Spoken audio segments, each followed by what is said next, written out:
Dorian Gray passed his hand over his forehead. There were beads of perspiration there. He felt that he was on the brink of a horrible danger. "You told me a month ago that you would never exhibit it," he cried. "Why have you changed your mind? You people who go in for being consistent have just as many moods as others have. The only difference is that your moods are meaningless. You can't have forgotten that you assured me, most solemnly, that nothing in the world would induce you to send it to any exhibition. You told Harry the same thing." He stopped suddenly, and a gleam of light came into his eyes. He remembered that Lord Henry had said to him once, half seriously, half in jest, "If you want to have a strange quarter of an hour, get Basil to tell you why he won't exhibit your picture.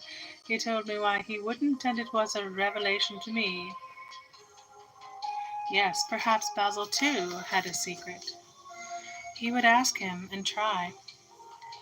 "Basil," he said, coming over quite close and looking him straight in the face, "we have each of us a secret. Let me know yours, and I shall tell you mine. What was your reason for refusing to exhibit my picture?" The painter shuddered in spite of himself. "Dorian, if I told you, you might like me less than you do, and you would certainly laugh at me. I could not bear you doing either of those two things. If you wish me to never look at the picture again, I am content. I have always you to look at. If you wish the best work I have ever done to be hidden from the world, I am satisfied. Your friendship is dearer to me than any fame or reputation." "No, Basil, you must tell me," insisted Dorian Gray.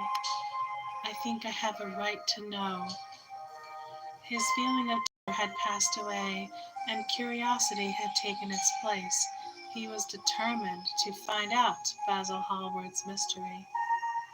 "Let us sit down, Dorian," said the painter, looking troubled. "Let us sit down and just answer me one question. Have you noticed in the picture something curious? Something that probably at first did not strike you, but that revealed itself to you suddenly?" "Basil!" cried the lad, clutching the arms of his chair with trembling hands, and gazing at him with wild, startled eyes. "I see you did. Don't speak. Wait till you hear what I have to say. Dorian, from the moment I met you, your personality had the most extraordinary influence over me. I was dominated, soul, brain, and power by you.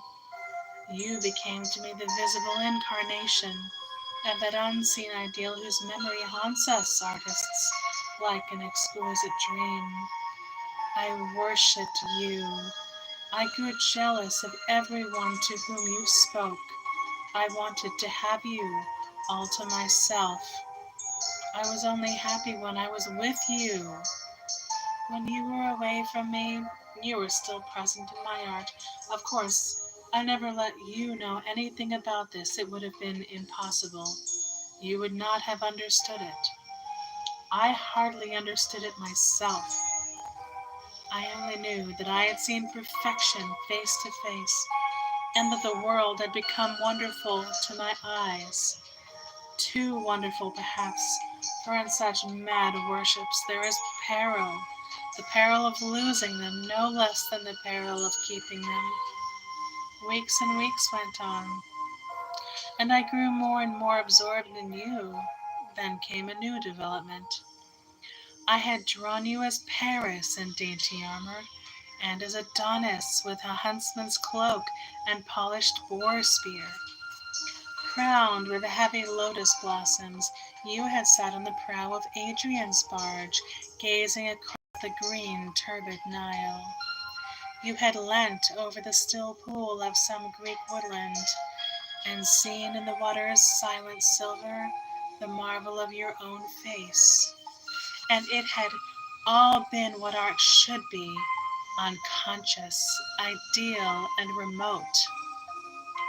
One day, a fatal day, I sometimes think, I determined to paint a wonderful portrait of you as you actually are, not in the costume of dead ages, but in your own dress and in your own time.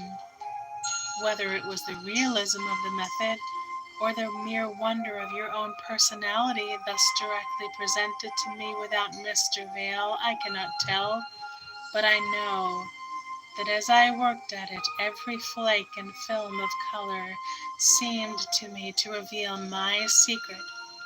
I grew afraid that others would know of my idolatry.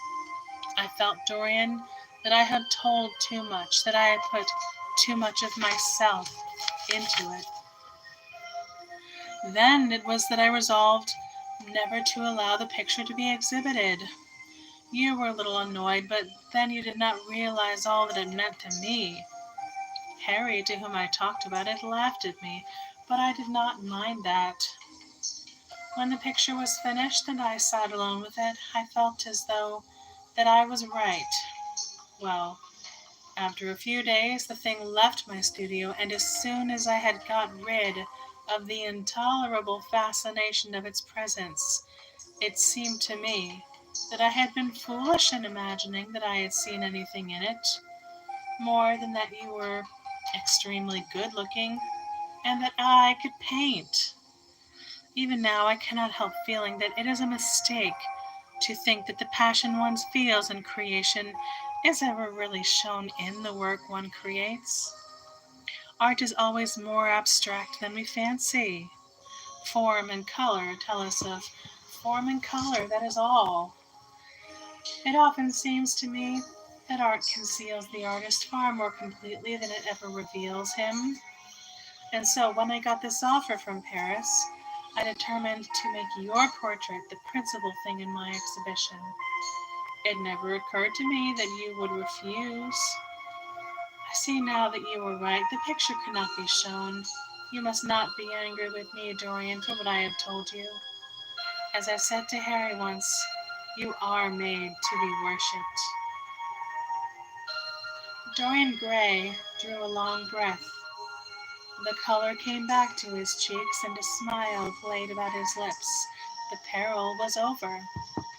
He was safe for the time, yet he could not help feeling infinite pity for the painter who had just made this strange confession to him, and wondered if he himself would ever be so dominated by the personality of a friend. Lord Henry had the charm of being very dangerous, but that was all. He was too clever and too cynical to be really fond of. Would there ever be someone who would fill him with a strange idolatry? Was that one of the things that life had in store? It is extraordinary to me, Dorian, said Hallward, that you should have seen this in the portrait. Did you really see it? I saw something in it, he answered, something that seemed to me very curious. Well, you don't mind my looking at the thing now? Dorian shook his head. You must not ask me that, Basil. I could not possibly let you stand in front of that picture. You will someday, surely. Never. Well, perhaps you are right, and now goodbye, Dorian. You who have been the one person in my life who has really influenced my art. Whatever I have done that is good, I owe to you. Ha, you don't know what it cost me to tell you all that I have told you. My dear Basil, said Dorian, what have you told me? Simply that you felt that you admired me too much. That is not even a compliment. It was not intended as a compliment, it was a confession. Now that I have made it, something seems to have gone out of me. Perhaps one should never put one's worship into words. It was a very disappointing confession. Why, what did you expect, Dorian? You didn't see anything else in the picture, did you? There was nothing else to see? No, there was nothing else to see. Why do you ask? But you mustn't talk about worship. It's foolish. You and I are friends, Basil. and we must always remain so. You have got Harry, said the painter sadly. Oh, Harry, cried the lad with a ripple of laughter. Harry spends his days in saying what is incredible, and his evenings in doing what is improbable. Just the sort of life I would like to lead. But still, I don't think I would go to Harry if I were in trouble. I would sooner go to you, Basil. You will sit to me again. Impossible. You spoiled my life as an artist by refusing, Dorian. No man came across the two ideal things. Few come across one. I can't explain it to you, Basil, but I must never sit to you again. There is something fatal about a portrait. It has a life of its own. I will come and have tea with you. That will be just as pleasant. Pleasanter for you, I'm afraid, murmured Hallward regretfully. And now goodbye. I'm sorry you won't let me look at the picture once again, but that can't be helped. I quite understand what you feel about it.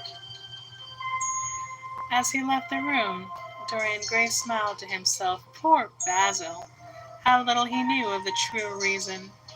And how strange it was that instead of having been forced to reveal his own secret, he had succeeded almost by chance in wresting a secret from his friend. How much that strange confession explained to him the painter's absurd fits of jealousy, his wild devotion, his extravagant panegyrics, his curious reticences. He understood them all now, and he felt sorry. There seemed to him to be something tragic in a friendship so colored by romance. He sighed and touched the bell. The portrait must be hidden away at all costs. He could not run such a risk of discovery again. It had been mad of him to have allowed the thing to remain even for an hour in a room to which any of his friends had access. Chapter 10. When his servant entered, he looked at him steadfastly and wondered if he had thought of peering behind the screen. The man was quite impassive and waited for his orders. Dorian lit a cigarette and walked over to the glass and glanced into it. He could see the reflection of Victor's face perfectly. It was like a placid mask of servility. There was nothing to be afraid of there, yet he thought it best to be on his guard. Speaking very slowly, he told him to tell the housekeeper that he wanted to see her, and then to go to the frame maker and ask him to send 2 of his men round at once. It seemed to him that as the man left the room his eyes wandered in the direction of the screen, or was that merely his fancy? After a few moments, in her black silk dress with old-fashioned thread mittens on her wrinkled hands, Mrs. Leaf bustled into the library. He asked her for the key of the schoolroom. "The old schoolroom, Mr. Dorian!" she exclaimed. "Why, it is full of dust. I must get it arranged and put straight before you go into it. It is not fit for you to see, sir. It is not indeed." "I don't want it put straight, Leaf. I only want the key." "Well, sir, you'll be covered with cobwebs if you go into it. Why, it hasn't been opened for nearly 5 years. Not since his lordship died." He winced at the mention of his grandfather. He had hateful memories of him. "That does not matter," he answered. "I simply want to see the place, that is all. Give me the key." "Ah, here is the key, sir," said the old lady, going over the contents of her bunch with tremulously uncertain hands. "Here is the key. I'll have it off the bunch in a moment. But you don't think of living up there, sir, and you're so comfortable here." "No, no," he cried petulantly. "Thank you, Leaf, that will do." She lingered for a few moments and was garrulous over some detail of the household. He sighed and told her to manage things as she thought best. She left the room wreathed in smiles. As the door closed, Dorian put the key in his pocket and looked round the room. His eye fell on a large purple satin coverlet, heavily embroidered with gold, a splendid piece of late 17th century Venetian work that his grandfather had found in a convent near Bologna. Yes, that would serve to wrap the dreadful thing in. It had perhaps served often as a pall for the dead. Now it was to hide something that had a corruption of its own, worse than the corruption of death itself. Something that would breed horrors and yet would never die. What the worm was to the corpse, his sins would be to the painted image on the canvas. They would mar its beauty and eat away its grace. They would defile it and make it shameful, and yet the thing would still live on. It would always be alive. He shuddered, and for a moment he regretted that he had not told Basil the true reason why he had wished to hide the picture away. Basil would have helped him to resist Lord Henry's influence, and the still more poisonous influences that came from his own temperament. The love that he bore him, for it was really love, had nothing in it that was not noble and intellectual. It was not that mere physical admiration of beauty that is born of the senses and dies when the senses tire. It was love such as Michelangelo had known, and Montaigne, and Winckelmann, and Shakespeare himself. Yes, Basil could have saved him, but it was too late now. The past could always be annihilated. Regret, denial, or forgetfulness could do that, but the future was inevitable. There were passions in him that would find their terrible outlet, dreams that would make the shadow of their evil real. He took up from the couch the great purple and gold texture that covered it, and holding it in his hands passed behind the screen. Was the face on the canvas viler than before? It seemed to him that it was unchanged, and yet his loathing of it was intensified. Gold hair, blue eyes, and rose-red lips, they all were there. It was simply the expression that had altered. That was horrible in its cruelty. Compared to what he saw in it of censure or rebuke, how shallow Basil's reproaches about Sybil Vane had been. How shallow and of what little account. His own soul was looking out at him from the canvas and calling him to judgment. A look of pain came across him, and he flung the rich pall over the picture. As he did so, a knock came to the door. He passed out as the servants entered. "The persons are here, monsieur." He felt that the man must be got rid of at once. He must not be allowed to know where the picture was being taken to. There was something sly about him, and he had thoughtful, treacherous eyes. Sitting down at the writing table, he scribbled a note to Lord Henry, asking him to send round something to read, and reminding him that they were to meet at 8:15 that evening. "Wait for an answer," he said, handing it to him, "and show the men in here."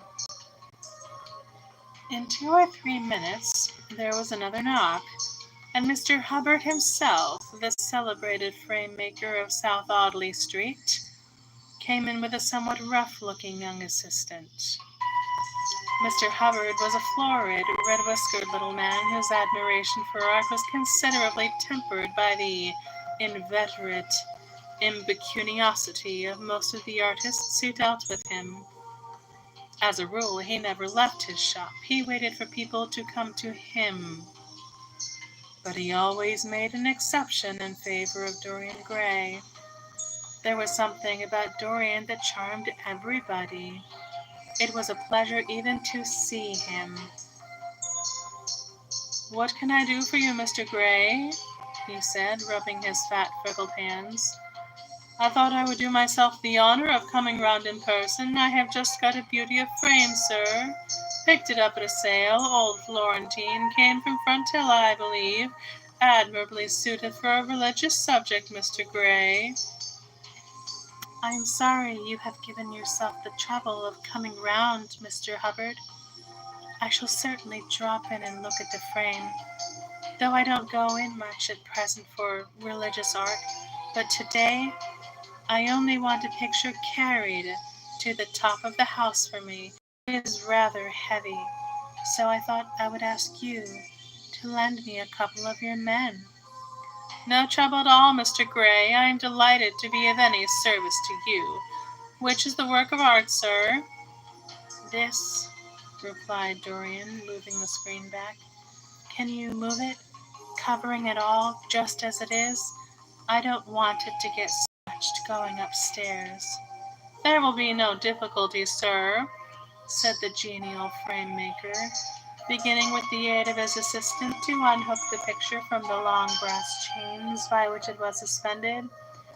And now where shall we carry it to, Mr. Gray? I will show you the way, Mr. Hubbard, if you will kindly follow me. Or perhaps you had better go in front. I am afraid it is right at the top of the house. We will go up by the front staircase, as it is wider. He held the door open for them, and they passed out into the hall and began the ascent. The elaborate character of the frame had made the picture extremely bulky, and now and then, in spite of the obsequious protests of Mr. Hubbard, who had the true tradesman's spirited dislike of seeing a gentleman doing anything useful, Dorian put his hand to it, so to help them. Something of a load to carry, sir, gasped the little man when they reached the top landing, and he wiped his shiny forehead. I am afraid it is rather heavy, murmured Dorian, as he unlocked the door that opened into the room that was to keep for him the curious secret of his life, and hide his soul from the eyes of men. He had not entered the place for more than 4 years, not indeed since he had used it first as a playroom when he was a child, and then as a study room when he grew somewhat older. It was a large, well-proportioned room which had been specially built by the last Lord Kelso for the use of the little grandson, whom, for his strange likeness to his mother and also for other reasons, he had always hated and desired to keep at a distance. It appeared to Dorian to have but little changed. There was the huge Italian cassone, with its fantastically painted panels and its tarnished gilt mouldings, in which he had often so hidden himself as a boy.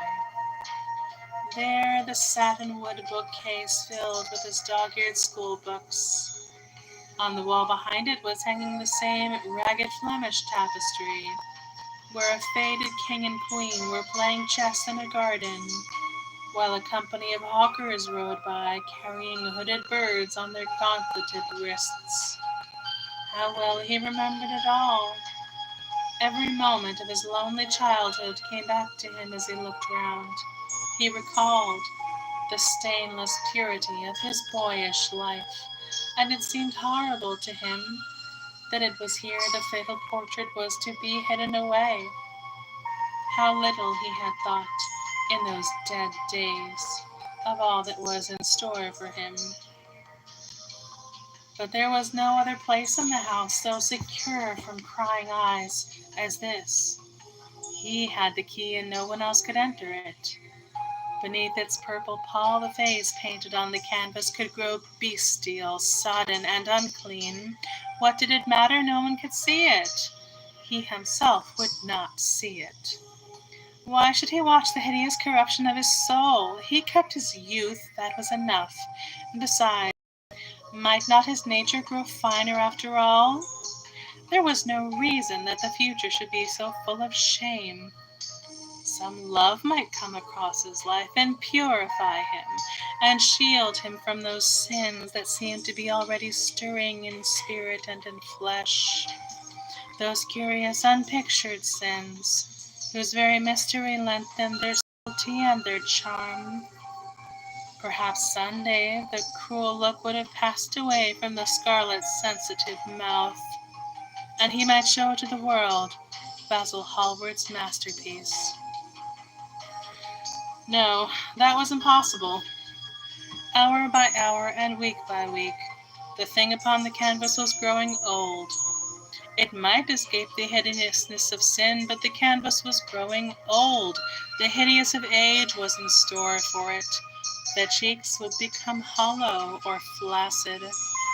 Yellow crow's feet would creep round the fading eyes and make them horrible. The hair would lose its brightness. The mouth would gape or droop, would be foolish or gross, as the mouths of old men are. There would be the wrinkled throat, the cold blue-veined hands, the twisted body that he remembered in the grandfather who had been so stern to him in his boyhood. The picture had to be concealed. There was no help for it. "Bring it in, Mr. Hubbard, please," he said wearily, turning around. "I'm sorry I kept you so long. I was thinking of something else." "Always glad to have a rest, Mr. Gray," answered the frame maker, who was still gasping for breath. "Where shall we put it, sir?" "Oh, anywhere. Here, this will do. I don't want to have it hung up. Just lean it against the wall. Thanks." "Might one look at the work of art, sir?" Dorian started. "It would not interest you, Mr. Hubbard," he said, keeping his eye on the man.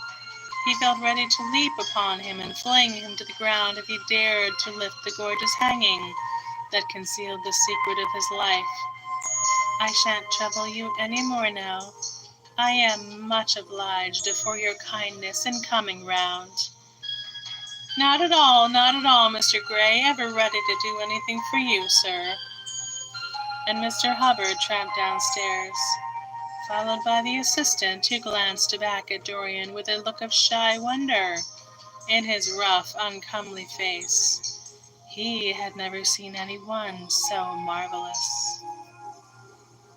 When the sound of their footsteps had died away, Dorian locked the door and put the key in his pocket.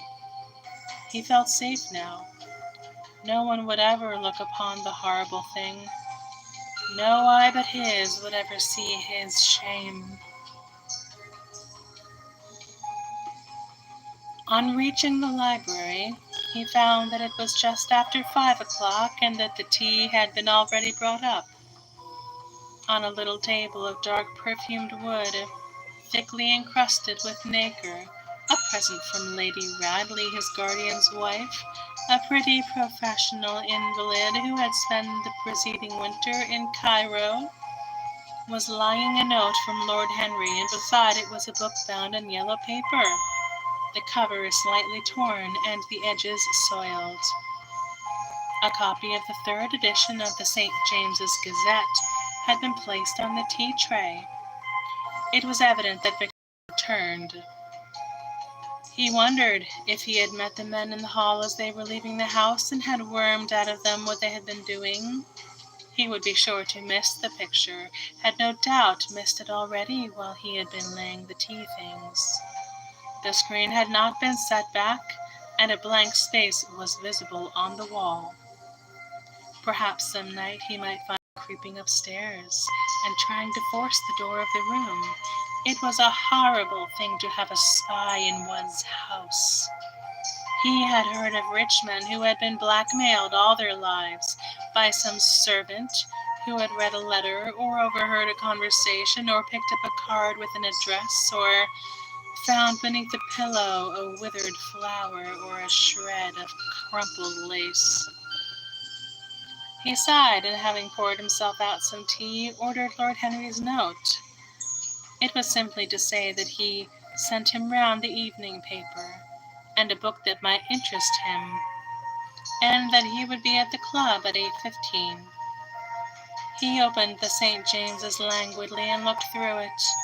A red pencil mark on the 5th page caught his eye. It drew attention to the following paragraph. "Inquest on an actress. An inquest was held this morning at the Bell Tavern, Hoxton Road, by Mr. Danby, the district coroner, on the body of Sybil Vane, a young actress recently engaged at the Royal Theatre, Holborn. A verdict of death by misadventure was returned. Considerable sympathy was expressed for the mother of the deceased, who was greatly affected during the giving of her own evidence and that of Dr. Birrell, who had made the post-mortem examination of the deceased. He frowned, and tearing the paper in two, went across the room and flung the pieces away. How ugly it all was, and how horribly real ugliness made things. He felt a little annoyed with Lord Henry for having sent him the report, and it was certainly stupid of him to have marked it with a red pencil. Victor might have read it. The man knew more than enough English for that. Perhaps he had read it, and had begun to suspect something. And yet, what did it matter? What had Dorian Gray to do with Sybil Vane's death? There was nothing to fear. Dorian Gray had not killed her. His eye fell on the yellow book that Lord Henry had sent him. What was it, he wondered? He went towards a little pearl-colored octagonal stand that always looked to him like the work of some strange Egyptian bees that wrought in silver, and taking up the volume, flung himself into an armchair and began to turn over the leaves. After a few minutes, he became absorbed. It was the strangest book that he had ever read. It seemed to him that in exquisite raiment, and to the delicate sound of flutes, the sins of the world were passing in dumb show before him. Things that he had dimly dreamed of were suddenly made real to him. Things of which he had never dreamed of were gradually revealed. It was a novel without a plot and with only one character, being indeed simply a psychological study of a certain young Parisian who spent his life trying to realize in the 19th century all the passions and modes of thought that belonged to every century except his own, and to sum up, as it were, himself, in the various moods through which the world spirit had ever passed, loving for their mere artificiality, those renunciations that men have unwisely called virtue, as much as those natural rebellions that wise men still call sin. The style in which it was written was that curious jeweled style, vivid and obscure at once, full of argot and of archaisms, of technical expressions and of elaborate paraphrases, that characterizes the work of some of the finest artists of the French school of symbolistes. There were in it metaphors as monstrous as orchids and as subtle in color. The life of the senses was described in the terms of mystical philosophy. One hardly knew at times whether one was reading the spiritual ecstasies of some medieval saint or the morbid confessions of a modern sinner. It was a poisonous book. The heavy odor of incense seemed to cling about its pages and to trouble the brain. The mere cadence of the sentences, the subtle monotony of their music, so full as it was of complex refrains and movements elaborately repeated, produced in the mind of the lad as he passed from chapter to chapter a form of reverie, a malady of dreaming, that made him unconscious of the falling day and creeping shadows. Cloudless and pierced by one solitary star, a copper-green sky gleamed through the windows. He read on by its wan light till he could read no more. Then, after his valet had reminded him several times of the lateness of the hour, he got up, and going into the next room, placed the book on the little Florentine table that always stood at his bedside, and began to dress for dinner. It was almost 9 o'clock before he reached the club, where he found Lord Henry sitting alone in the morning room, looking very much bored. "I'm so sorry, Harry," he cried, "but really, it is entirely your fault. That book you sent me fascinated me, that I forgot how the time was going." "Yes, I thought you would like it," replied his host, rising from his chair. "I didn't say I liked it, Harry. I said it fascinated me. There is a great difference." "Ah, you have discovered that," murmured Lord Henry, and they passed into the dining room.